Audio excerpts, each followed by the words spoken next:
હવે 11મું ફંક્શન જોઈએ તો 11મું ફંક્શન છે કે expressing habitual action in the past અથવા તો ડિસ્ટન્સ પાસ્ટ, કે ભૂતકાળમાં કોઈ ક્રિયા જેમ કે આપણે ટેવરૂપ થતી ક્રિયા દર્શાવી હોય, ભૂતકાળની કોઈ ક્રિયા જેમ કે ભૂતકાળમાં આપણે કોઈ અમુક ક્રિયા એવી કરતા કે જે ટેવરૂપ થઈ ગઈ હોય એવી ક્રિયા દર્શાવવાની હોય ત્યારે કયું ફંક્શન વપરાય તો કે એક્સપ્રેસિંગ હેબિટ્યુઅલ ઇન પાસ્ટ. હવે ક્યારે વપરાય તો કે કોઈ વ્યક્તિ તેની ભૂતકાળની રોજની ક્રિયા અથવા તો ટેવરૂપ થતી ક્રિયા દર્શાવવા માગતી હોય તો તે ભૂતકાળની અથવા તો ભૂતકાળની અવારનવાર થતી ક્રિયાઓ બનતી દર્શાવવાની હોય ત્યારે આ ફંક્શનનો ઉપયોગ થાય.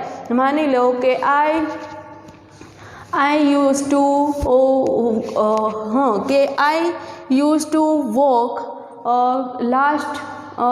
ટુ વોક એવરી મોર્નિંગ, કે હું રોજ સવારે ચાલવા જાઉં છું. અને જે ક્યારથી તો કે રોજ એટલે કે ડેઇલીથી બનતી ગયું છે તો કે ભૂતકાળમાં જેમ ઘટનાઓ કોઈ ક્રિયા થતી હોય કે ટેવરૂપ થતી ક્રિયા દર્શાવેલી હોય અથવા કે અવારનવાર બનતી ક્રિયા દર્શાવવાની હોય ત્યારે હેબિટ્યુઅલ એક્શન નામનું છે expressing habitual action in past નામનું ફંક્શન છે વપરાય અથવા તો ડિસ્ટન્સ પાસ્ટ કે પણ કહેવાય. અને એમાં કીવર્ડ તરીકે હંમેશા શેનો ઉપયોગ થશે તો કે યુઝ ટુ, અને યુઝ ટુ પછી હંમેશા વાક્યમાં યુઝ ટુ પછી હંમેશા ક્રિયાપદનું મૂળ રૂપ એટલે કે V1 જ આવે. ફોર એક્ઝામ્પલ ફોર્મેટ આપણે જોઈએ તો ફર્સ્ટ ઓફ ઓલ કર્તા એટલે કે સબ્જેક્ટ, યુઝ ટુ, V1 એટલે કે ક્રિયાપદનું મૂળ રૂપ, ઓબ્જેક્ટ એટલે કે કર્મ, અધર વર્ડ્સ એટલે કે અન્ય શબ્દ, કે પહેલાં કર્તા આવશે પછી યુઝ ટુ આવશે, ક્રિયાપદ આવશે, કર્મ અને અન્ય શબ્દ. એક્ઝામ્પલ જોઈએ કે Amitabh Bachchan used to wear kurta in his college days, કે જ્યારે તે એની કોલેજમાં હતો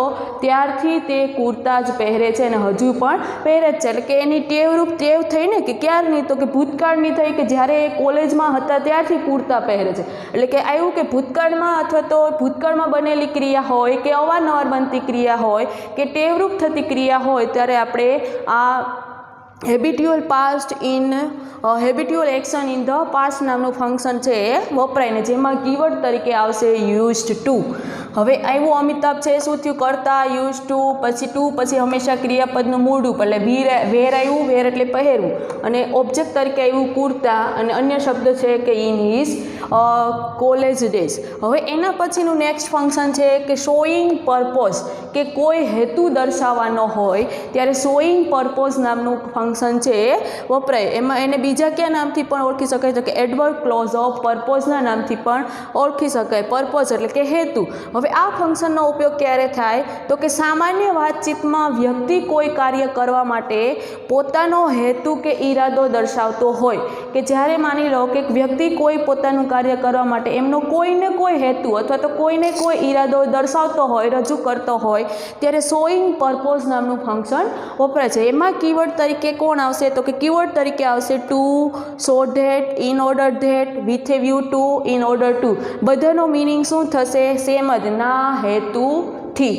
હવે શોઈંગ ટુ, સો ધેટ અને ઇન ઓર્ડર ધેટ એ ત્રણેયનો ઉપયોગ સરખો જ થશે. એટલે એ ત્રણેય એક ફોર્મેટ આપેલું છે કે સો ધેટ, ઇન ઓર્ડર ધેટ, પછી આવશે કર્તા, અને ખાસ આમાં સહાયકારક ક્રિયાપદ તરીકે મોડલ ઓક્ઝિલરી એટલે કે can, shall, will, may, can ને એવા કુડ કે એવા સહાયકારક મોડલ ઓક્ઝિલરીનો જ ઉપયોગ થશે. કે સહાયકારક ક્રિયાપદ તરીકે મોડલ ઓક્ઝિલરી કેવું વપરાશે તો કે કેન. પછી આવશે V1 એટલે કે ક્રિયાપદનું મૂળ રૂપ, પછી કર્મ અને અન્ય શબ્દ. હવે ફોર એક્ઝામ્પલ કે I call him so that I can meet him, કે મેં તેને બોલાવી સો ધેટ કે જેથી કરી હું તેને મળી શકું. ખાસ કે જ્યારે આ ફંક્શનમાં આપણે સહાયકારક ક્રિયાપદ તરીકે કેનનો ઉપયોગ કરવાનો રહેશે. અને જો સહાયકાર આગળનું વાક્ય તમારે વર્તમાન કાળમાં હોય તો કેન વાપરવાનું, અને જો વાક્ય ભૂતકાળમાં હોય તો કેનના બદલે તમારે શું વાપરવાનું રહેશે કુડ. કે પહેલાં આવશે so that, in order that, કર્તા, મોડેલ ઓક્ઝિલરી કેન, ક્રિયાપદનું મૂળ રૂપ, કર્મ, અન્ય શબ્દ. એક્ઝામ્પલમાં આપ્યું આઈ આવ્યું તો કે કર્તા તરીકે આવ્યું આઈ, કોલ છે કે એ પહેલું વાક્ય છે કે આઈ કોલ હિમ. હવે એના પછી આવ્યું સો ધેટનો ઉપયોગ કરી, સો ધેટ પછી પહેલાં આવશે આઈ એટલે કે કરતા આવ્યું, પછી કેન મોડેલ તરીકે આપણે કોનો ઉપયોગ કરવાનો કેન, ને કેન પછી હંમેશા ક્રિયાપદનું કેવું રૂપ આવે મૂળ રૂપ એટલે આપણે લગાડ્યું મીટ, અને કર્મ તરીકે છે હિમ કે આઈ કોલ હિમ કે મેં તેને બોલાવી કે જેથી કરી હું તેને મળી શકું. અને એ આપણે વર્તમાન કાળમાં જો કોલ છે આગળનું વાક્ય વર્તમાન કાળમાં છે તો આપણે સો ધેટ પછીનું વાક્ય છે એ પણ શેમાં આવે એટલે કે કેન છે એ હંમેશા આપણે વર્તમાન કાળમાં લખો કેન. પરંતુ જો આગળનું વાક્ય ભૂતકાળમાં હોય તો પછી આપણે એના પછીનું વાક્ય છે એટલે કે કેનની જગ્યાએ આપણે કેનનું કરી નાખવાનું રહેશે કુડ, કે I walked fast in order that I could reach in time, કે હું ઝડપથી ચાલ્યો કે જેથી કરી હું સમયસર પહોંચી શક્યો. જો પેલું વાક્ય ભૂતકાળમાં આપ્યું તો આપણે કેનનું કરી નાખ્યું કુડ. આવી રીતે આપણે અહીંયા જે ફંક્શન છે એમાં શોઈંગ પર્પોઝ નામનું ફંક્શન છે એમાં છેલ્લે આપણે ઇન કીવર્ડ્સ લખ્યા અને આપણે જે કર્યું કે ફોર્મેટ જોયું સો ધેટ અને ઇન ઓર્ડર ધેટનું. હવે આપણે ફંક્શન ફોર્મેટ અને બાકી રહ્યા એક્ઝામ્પલ એ કોના તો કે વિથ એ વ્યૂ ટુ અને ઇન ઓર્ડર ટુનું એનો અભ્યાસ આપણે નેક્સ્ટ લેક્ચરમાં કરીશું. મેં જેમ તમને કીધું એમાં મેં અત્યાર સુધીમાં જે કાંઈ ફંક્શન તમને ચલાવ્યા એ ફંક્શન તમારે તમારી ગ્રામરની બુકમાં લખવાના જ રહેશે. લાસ્ટ લેક્ચરમાં આપણે જોયું હતું કે સાતમું ફંક્શન કર્યું હતું કે શોઈંગ કોન્ટ્રાસ્ટ, કે કોન્ટ્રાસ્ટ નામના ફંક્શનમાં આપણે કીવર્ડ તરીકે આવતું હતું હાવ એવર, એઝ, ધો, ઓલ ધો, ઇવન ધો, ઇવન ઇફ, એટલે કે વિરોધાભાસ દર્શાવવાનો હોય ત્યારે એ શોઈંગ કોન્ટ્રાસ્ટ નામનું ફંક્શન વપરાય. પછી આવ્યું હતું alternative expressing choice, alternative choice, તો એમાં આઈધર ઓર નાઈધર નોરનો ઉપયોગ થાય. પછી આવ્યું હતું સજેશનવાળું, તો સજેશનમાં should, had to, better, had better એનો ઉપયોગ થાય. પછી આપણે હવે એના પછીનું જોવાનું હતું કે શોઈંગ પર્પઝ, તો શોઈંગ પર્પઝ નામનું ફંક્શન આપણે કાલે અધૂરું હતું તો આપણે એને પહેલેથી જોઈએ. તો શોઈંગ પર્પઝનો ઉપયોગ ક્યારે થાય આ ફંક્શનનો ઉપયોગ? જ્યારે માની લો કે કોઈ પણ વ્યક્તિ કોઈ ક્રિયા કરતી હોય તો એ ક્રિયા કરવા પાછળનો કોઈને કોઈ હેતુ છે દર્શાવેલો હોય કે કોઈને કોઈ ઈરાદો દર્શાવવામાં આવેલો હોય ત્યારે આ શોઈંગ પર્પઝ નામનું ફંક્શન છે વપરાય. માની લો કે I work hard with view to getting good result અથવા તો ગેટિંગ ફર્સ્ટ ક્લાસ, કે હું સખત મહેનત કરું છું કે જેથી કરી હું સારું રિઝલ્ટ મેળવી શકું. એટલે કે કોઈ ક્રિયા કરી હોય તો એ ક્રિયાનો પાછળ એનો હેતુ કે ઈરાદો છે એ દર્શાવવામાં આવ્યો. એટલે કયું ફંક્શન તો કે શોઈંગ પર્પઝ. આપણે ખાલી પર્પઝ જ યાદ રાખવાનું કે શોઈંગ પર્પઝ નામનું ફંક્શન. તેમાં કીવર્ડ તરીકે શું આવશે તો કે in order that, so that, with a view to, in order two, તે 4 કીવર્ડ્સ આવશે. માની લો કે આપણે ટોટલ કેટલા માર્ક્સમાં 12 માર્ક્સમાં ફંક્શન પૂછાય છે તો આપણે કાલે કીધું હતું 12 માર્ક્સમાં ફંક્શન પૂછાય તો ક્લાસિફિકેશન ઓફ લેંગ્વેજ એટલે કે બ્રેકેટમાં તમને કાઉન્સ, પાછું હું રિપીટ કરીશ કે બ્રેકેટમાં તમને કાઉન્સમાં ફંક્શનના નામ આપેલા હોય અને નીચે તમારે સેન્ટેન્સ આપેલા હોય તો એ સેન્ટેન્સને જોઈ અને જે ફંક્શન આવતું હોય એ ફંક્શનનું નામ લખવાનું. માની લો કે એક્સપ્રેસિંગ કન્ડિશન ઇન પાસ્ટ કે એવું કોઈ ફંક્શનનું નામ આપેલું હોય કે showing contrast, expressing condition in past, expressing choice, alternative choice, કે પછી વિથ શોઈંગ પર્પઝ, અને નીચે તમને સેન્ટેન્સમાં જોવાનું કે વિથ એ વ્યૂ ટુ વાળું કે ઇન ઓર્ડર ટુ વાળું કે સો ધેટ વાળું કે ઇન ઓર્ડર ધેટ વાળું વાક્ય હોય તો કયું ફંક્શન આવે તો કે શોઈંગ પર્પઝ. એટલે કે ખાસ તમારે કીવર્ડ યાદ રાખશો તો શોઈંગ ક્લાસિફિકેશન ઓફ લેંગ્વેજ અને એની નીચે આવે છે કે રિસ્પોન્ડ ફંક્શન, તો એ પણ લેંગ્વેજ ફંક્શન બેઝ પર જ છે. તો રિસ્પોન્ડ ફંક્શનમાં શું થશે કે રિસ્પોન્સ ફંક્શનમાં તમને સેન્ટેન્સ ડાયલોગ ટાઈપ આપેલું હશે, નીચે તમને 4 MCQ આપેલા હશે અને તમને જે ફંક્શનનું નામ કાઉન્સમાં આપેલું હશે એ વાક્યને અનુરૂપ તમારે કાઉન્સમાંથી એ ફંક્શન છે એ સેન્ટેન્સ છે એ લખવાનું. માની લો કે શોઈંગ પર્પઝ નામનું ફંક્શનનું કીધું હોય તો એ તમારે નીચે ઓપ્શનમાંથી શોઈંગ પર્પઝને તમને કીવર્ડ ખબર હોય કે with a view two, so that, in order two, કે એ કીવર્ડ્સ આપેલા હોય તો એ કયું થયું શોઈંગ પર્પઝ. એટલે મારો કહેવાનો મિનિંગ એવો છે કે જો તમે કીવર્ડ છે એ પરફેક્ટલી રીતે બધા ફંક્શનના કીવર્ડ પરફેક્ટ રીતે તમે જો યાદ રાખીશો તો તમારે 7 માર્ક્સ છે એ આરામથી લઈ શકશો. કારણ કે 7 માર્ક્સ રોકડા જ છે. જો તમને કીવર્ડ આવડતા હશે તો તમે એ ફંક્શનનું વાક્ય કે એ ફંક્શનનું નામ છે છે આરામથી લખી શકશો. જ્યારે કમ્પ્લીટ ધ સેન્ટેન્સમાં આવશે ત્યારે કમ્પ્લીટ ધ સેન્ટેન્સમાં તમને ઇનકમ્પ્લીટ સેન્ટેન્સ આપેલું હશે અને એને તમારે કમ્પ્લીટ કરવાનું રહેશે. એમાં પણ તમને ફંક્શનનું નામ આપેલું હશે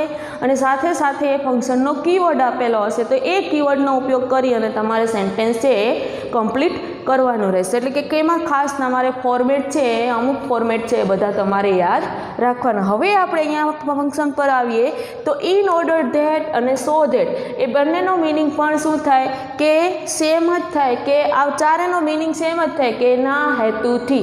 હવે ઇન ઓર્ડર ધેટનો ઉપયોગ ક્યારે થાય અને સો ધેટનો તો કે બંનેનું ફોર્મેટ છે સરખું જ છે કે ધેટ પછી ખાસ યાદ રાખવાનું કે માની લો કે ઇન ઓર્ડર ધેટ આવેલું હોય કે સો ધેટ આવેલું હોય તો ધેટ પછી હંમેશા શું આવશે સબ્જેક્ટ એટલે કે કર્તા, પછી મોડલ ઓક્ઝિલરી કેન કે કુડ. જો વાક્ય છે આગળનું વાક્ય છે વર્તમાન કાળમાં આપેલું હોય તો આપણે કેનનો ઉપયોગ કરવાનો અને જો પાસ્ટ ટેન્સમાં આપેલું હોય તો આપણે કુડનો ઉપયોગ કરવાનો. અને કેન કે કુડ મોડલ ઓક્ઝિલરી હોય તો એની સાથે હંમેશા ક્રિયાપદનું મૂળ રૂપ એટલે કે V1 છે જ આવે, પછી ઓબ્જેક્ટ અને અધર વર્ડ્સ. એક્ઝામ્પલ આપ્યું, જો આપણે એક્ઝામ્પલ જોઈએ કે મોહન કોલ હિમ કે મોહને તેને બોલાવ્યો સો ધેટ.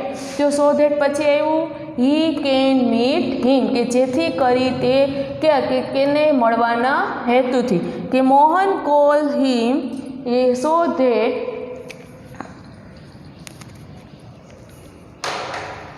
મોહન છે એટલે અહીંયા કોલની જગ્યાએ શું આવશે કોલ્સ કે Mohan calls him so that he can meet him કે જે મોહને તેને બોલાવવાના હેતુથી તેને બોલાવ્યો. પછી શું આવ્યું કે હવે એને સેન્ટેન્સ છે મેં હમણાં આગળ વાત કરી એમ કે જો આગળનું વાક્ય છે વર્તમાન કાળમાં હોય તો આપણે કેનનો ઉપયોગ કરીશું, જો પાસ્ટ ટેન્સમાં હોય તો આપણે કુડનો ઉપયોગ કરીશું. એના જો કે મોહન કોલ્ડ હિમ કે મોહને તેને બોલાવ્યો સો ધેટ હુઈ કુડ મીટ હિમ કે જેથી તે તેને મળી શકે. કે એ વાત કરી કે ખાસ યાદ રાખવાનું કે જો ધેટ પછીનું વાક્ય હોય તો ધેટ પછી હંમેશા કર્તા ક્રિયાપદ કે કેન કે કુડ કી V1 અને કર્મ અને અન્ય શબ્દ આવે. આપણે આ સો ધેટની વાત કરી હતી. એના પછી આપણે પહોંચ્યા હતા વિથે વ્યૂ ટુ. એટલે વિથે વ્યૂ ટુમાં શું કે ખાસ યાદ રાખવાનું કે વિથે વ્યૂ ટુ પછી હંમેશા આઈએનજી વાળું ફોર્મ એટલે કે V4 છે એ જ આવે. પછી તમને કોઈ રાતના ગમે એવી ઊંઘમાં સૂતા હોય અને વિથે વ્યૂ ટુનું પૂછે કે વિથે વ્યૂ ટુ પછી કેવું ફોર્મ આવે તો ફટાફટ તમે આન્સર આપી જ દેવાનો કે વિથે વ્યૂ ટુ પછી આઈએનજી વાળું ફોર્મ છે એ આવે અને 100% એ તમારું સાચું ને સાચું જ પડે. ખાસ યાદ રાખવાનું કે વિથે વ્યૂ ટુ પછી હંમેશા જે કંઈ ક્રિયાપદ આવે એ તમારે છે ને કેવું આવશે તો કે આઈએનજી વાળું ક્રિયાપદ આવશે. હવે એનું ફોર્મેટની વાત કરીએ તો વિથે વ્યૂ ટુ પછી આઈએનજી વાળું ક્રિયાપદ કર્મ અને અન્ય શબ્દ. એક્ઝામ્પલ જોઈએ કે રાજુ વેન્ટ ટુ અમેરિકા કે રાજુ અમેરિકા ગયો. શા હેતુથી ગયો તો કે વિથે વ્યૂ ટુ અર્નિંગ મની કે પૈસા કમાવાના હેતુથી રાજુ છે એ અમેરિકા ગયો. જો અહીંયા વિથે વ્યૂ ટુ પછી આવ્યું આઈએનજી વાળું ફોર્મ. પછી આવ્યું કે Radha works hard with a view to getting good marks કે રાધાએ સખત મહેનત કરી શા હેતુથી તો કે સારા માર્ક્સ મેળવવાના હેતુથી રાધાએ મહેનત છે એ વધારે કરી. કે ખાસ યાદ રાખવાનું કે વિથે વ્યૂ ટુ પછી હંમેશા આઈએનજી વાળું ફોર્મ છે એ આવે. હવે એના પછીની આપણે વાત કરીએ તો એના પછી આવશે ઇન ઓર્ડર ટુ.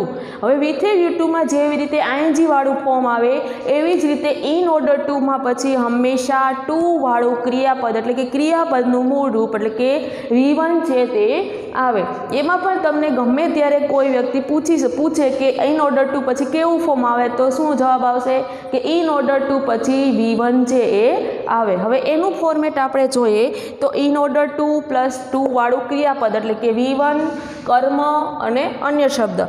હવે એનું એક્ઝામ્પલ આપ્યું કે C reads English in order to improve it કે તે ઇંગ્લિશ છે વાંચ્યું શા હેતુથી તો કે ઇમ્પ્રૂવ ઇટ તો કે ઇંગ્લિશને સુધારવાના હેતુથી એને ઇંગ્લિશ છે એ વાંચે છે. વીક છે ઇંગ્લિશમાં તો એણે શું કીધું કે એને સુધારવાના હેતુથી ઇંગ્લિશ છે એ વાંચે છે. જો ઇન ઓર્ડર ટુ પછી હંમેશા ઇમ્પ્રૂવ કે ક્રિયાપદનું મૂળ રૂપ છે એ આવેલું છે. નેક્સ્ટ એક્ઝામ્પલ કે રામ વોક્સ ફાસ્ટ કે રામ ઝડપથી ચાલે છે in order to catch the bus. જો ટુ પછી કેચ V1 આવ્યું કે શા હેતુથી ઝડપથી ચાલ્યો તો કે બસ પકડવાના હેતુથી રામ છે એ ઝડપથી ચાલે છે. પડી ખબર કે શોઈંગ પર્પઝ નામના હેતુમાં કીવર્ડ્સ તરીકે આવશે so that, in order that, with view to, in order to. સો ધેટનો જ્યારે વાક્યમાં ઉપયોગ થાય ત્યારે સો ધેટ પછી હંમેશા કર્તા આવશે, કર્તા પછી કેન કે કુડ આવે, પછી V1 આવે, કર્મ આવશે અને અન્ય શબ્દ આવશે. પછી વિથ વ્યૂ ટુની વાત કરીએ તો વિથ વ્યૂ ટુ પછી હંમેશા ING વાળું ફોર્મ છે એટલે કે V4 છે આવશે, પછી કર્મ અને અન્ય શબ્દ. અને ઇન ઓર્ડર ટુની વાત કરીએ તો ઇન ઓર્ડર ટુ પછી હંમેશા ક્રિયાપદનું મૂળ રૂપ એટલે કે V1 આવશે, પછી કર્મ અને અન્ય શબ્દ. પડી ગઈ વાત. અહીંયા આપણું શોઈંગ પર્પઝ નામનું ફંક્શન છે એ પૂરું થાય છે. હવે એના પછીનું નેક્સ્ટ